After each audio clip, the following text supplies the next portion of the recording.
ये जो हमारा कार्यक्रम है, ये दुनिया के सबसे बड़े संगठन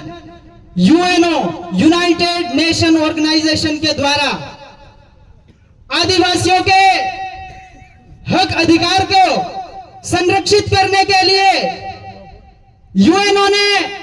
पूरी दुनिया की संस्कृति को देखा, तो यूएनओ को यह लगने लगा कि जिस प्रकार से आज ये औद्योगिकरण और आधुनिक जो मॉडर्न जमाना कहला रहा है, ये लगातार अंधाधुंध प्रकृति को नुकसान पहुंचा रहा है, जिसके चलते इस प्रकृति में रहने वाले तमाम जीवों के ऊपर बहुत ही विकट परिस्थितियां आने की जो संभावना है वो देखने को मिल रही है। इस वजह से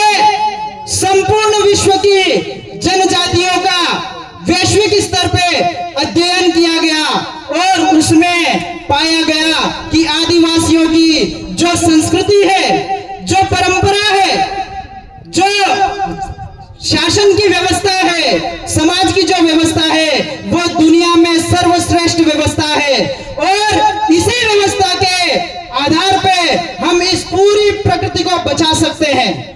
ये सोचकर 13 सितंबर 2007 को यूएनओ ने हमारे लिए आदिवासी अधिकार दिवस घोषित किया और लगातार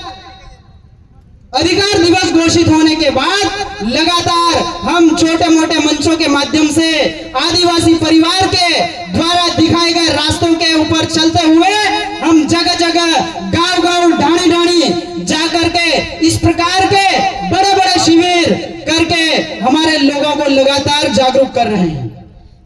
और इसका परिणाम भी हमें निरंतर जगह जगह देखने को मिल रहा है।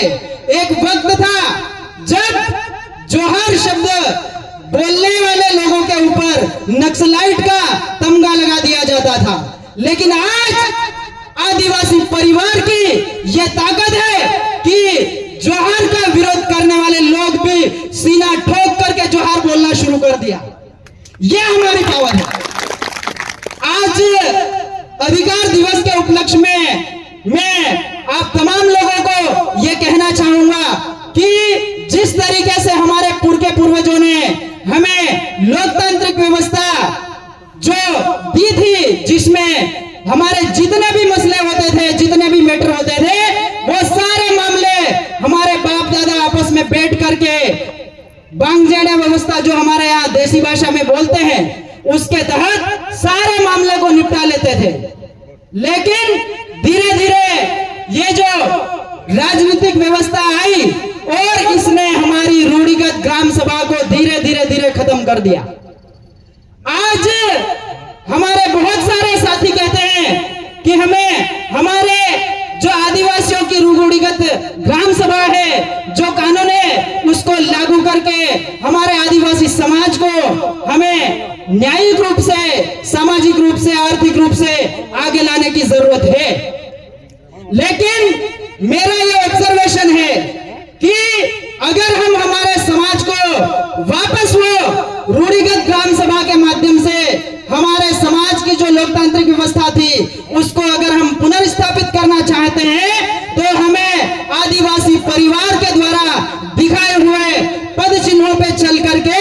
हम वापस हमारी ग्राम सभा को मजबूत करके आने वाले समय में हमारे खुद की अपनी न्याय व्यवस्था होगी, जिसमें किसी भी प्रकार का हमारे साथ रहने वाला कोई भी व्यक्ति हो, किसी के ऊपर अन्याय अत्याचार नहीं होगा। आज आदिवासी परिवार का